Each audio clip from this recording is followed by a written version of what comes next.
ತಿಪಟೂರು ಸಾರಿಗೆ ಕಚೇರಿಯಲ್ಲಿ ಅಧಿಕಾರಿಗಳದ್ದೇ ದರ್ಬಾರ್.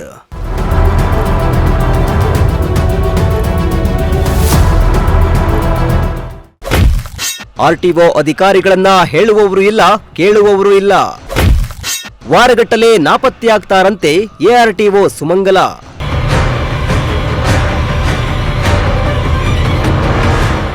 ಸರ್ಕಾರಿ ಕೆಲಸ ಅಂದ್ರೆ ದೇವರ ಕೆಲಸ ಅಂತಾರೆ. ಆದ್ರೆ ಅಧಿಕಾರಿಗಳು ಸಂಬಳ ಪಡೆಯಲು ಮಾತ್ರ ಸರ್ಕಾರಿ ಕೆಲಸ ಬೇಕು, ಕೆಲಸ ಮಾಡಲು ಮಾತ್ರ ಆಗಲ್ಲ ಎಂಬಂತಾಗಿದೆ.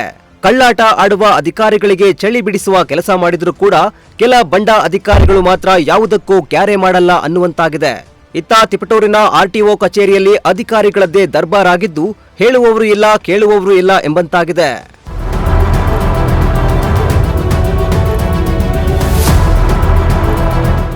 ಹೌದು, ತಿಪಟೂರಿನ ಸಹಾಯಕ ಸಾರಿಗೆ ಅಧಿಕಾರಿಯಾಗಿರುವ ಸುಮಂಗಲ ಅವರು ಬೇಜವಾಬ್ದಾರಿತನ ಹಾಗೂ ಕರ್ತವ್ಯ ಲೋಪದ ವಿರುದ್ಧ ಸಾರ್ವಜನಿಕರು ಹಾಗೂ ರೈತ ಮುಖಂಡರು ಸಿಡಿದಿದ್ದಾರೆ. ಸಾರಿಗೆ ಅಧಿಕಾರಿಯಾಗಿರುವ ಸುಮಂಗಲ ಅವರು ಸಾರ್ವಜನಿಕರ ಕೈಗೆ ಸಿಗುತ್ತಲೇ ಇಲ್ಲ ಎಂಬ ದೊಡ್ಡ ಆರೋಪ ಕೇಳಿಬಂದಿದೆ. ಇವರು ವಾರಗಟ್ಟಲೆ ಕಚೇರಿಗೆ ಗೈರಾಗಲಿದ್ದು, ಯಾವಾಗಲೋ ಒಂದು ದಿನ ಕಚೇರಿಗೆ ಬಂದು ಹಿಂದಿನ 1 ವಾರದ ಅಥವಾ 15 ದಿನಗಳ ಸಹಿಗಳನ್ನ ಒಂದೇ ದಿನ ಹಾಕಿ ಹೋಗ್ತಿದ್ದಾರೆ ಎಂಬ ಗಂಭೀರ ಆರೋಪ ಕೇಳಿಬಂದಿದೆ. ಇದರಿಂದ ಕಚೇರಿಗೆ ಬಂದ ಸಾರ್ವಜನಿಕರು ಬರಿಗೈಲಿ ವಾಪಸ್ಸಾಗುವ ಪರಿಸ್ಥಿತಿ ನಿರ್ಮಾಣವಾಗಿದೆ.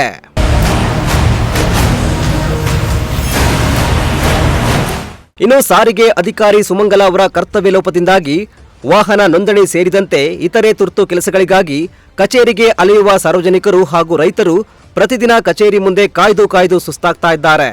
ಸರ್ಕಾರಿ ಸಂಬಳ ಪಡೆದು ಜನಸಾಮಾನ್ಯರನ್ನ ಸತಾಯಿಸುತ್ತಿರುವ ಅಧಿಕಾರಿಯ ನಡೆಗೆ ಸಾಮಾಜಿಕ ಜಾಲತಾಣಗಳಲ್ಲಿ ಈಗ ವ್ಯಾಪಕ ಖಂಡನೆ ವ್ಯಕ್ತವಾಗ್ತಾ ಇದೆ. ಏನು ಕರ್ನಾಟಕ ಪ್ರಾದೇಶಿಕ ಸಾರಿಗೆ ಇಲಾಖೆ ಇದೆ, ಇಲ್ಲಿ ಎಆರ್ಟಿಒ ಆಗಿ ಕೆಲಸ ಮಾಡುವಂತ ಅಧಿಕಾರಿ ಇವತ್ತು ವಾರಗಳಾದರೂ ಸಹಿತ ಇಲ್ಲಿ ತಿರುಗಿ ನೋಡ್ತಾ ಇಲ್ಲ. ಈ 3-4 ತಾಲೂಕುಗಳಿಂದ ಚಿಕ್ಕನಾಯಕನಹಳ್ಳಿ, ತುರುವೇಕೆರೆ, ಇದು ಉಳಿಯಾರು, ಇಲ್ಲಿಂದ ಎಲ್ಲ ರೈತರುಗಳು ದಿನ ಬಿಟ್ಟು ದಿನ ಅಲ್ದು ಒಂದು ದಿನ ಬಂದೋದ್ರೆ 500ರಿಂದ 600 ರೂಪಾಯಿ ಖರ್ಚಾಗುತ್ತೆ. ಈ ಅಧಿಕಾರಿಯನ್ನು ಹುಡುಕೊಂಡು ನಾವು ಅಲ್ದು ಸಾಕಾಗೋಗಿದೆ. ಈ ತರ ಏನಾದರೂ ಆದ್ರೆ ಮುಂದಿನ ದಿನಗಳಲ್ಲಿ ನಾವು ರೈತ ಸಂಘಟನೆಯಿಂದ ತುಂಬಾ ಹೋರಾಟ ಮಾಡಿ ಆಫೀಸ್ಗೆ, ಕಚೇರಿಗೆ ಬೀಗ ಹಾಕುವಂತ ಪರಿಸ್ಥಿತಿ ಬಂದಿರುತ್ತೆ.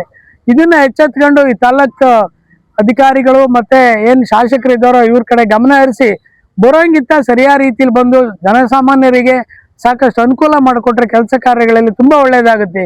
ಇಲ್ವಾ ಬರ್ಲಿಲ್ವ ಅವ್ರು ಎಲ್ಲಿರ್ತಾರೋ ಅಲ್ಲೇ ಇದ್ಬಿಡ್ಲಿ, ಬೇರೆ ಯಾರಾದ್ರೂ ವರ್ಗಾವಣೆ ಮಾಡಿಸ್ಕೊಂಡು ಇಲ್ಲಿ ಕೆಲಸ ಮಾಡೋ ಅಂತ ಒಬ್ಬ ಅಧಿಕಾರಿನ ಸೂಚಿಸಬೇಕು ಅಂತೇಳಿ ಈ ಶಾಸಕರಿಗೆ ಮತ್ತೆ ಜಿಲ್ಲಾಡಳಿತಕ್ಕೆ ಈ ಮೂಲಕ ಒತ್ತಾಯ ಮಾಡ್ತಾ ಇದ್ದೀವಿ. ಇನ್ನಾದ್ರೂ ಮೇಲಧಿಕಾರಿಗಳು ಎಚ್ಚೆತ್ತು ಸಹಾಯಕ ಸಾರಿಗೆ ಅಧಿಕಾರಿಯಾಗಿರುವ ಸುಮಂಗಲ ಅವರ ಕಾರ್ಯವೈಖರಿ ಬಗ್ಗೆ ತನಿಖೆ ನಡೆಸಿ ಸಾರ್ವಜನಿಕರಿಗೆ ಅನುಕೂಲ ಮಾಡಿಕೊಡಬೇಕಾಗಿದೆ.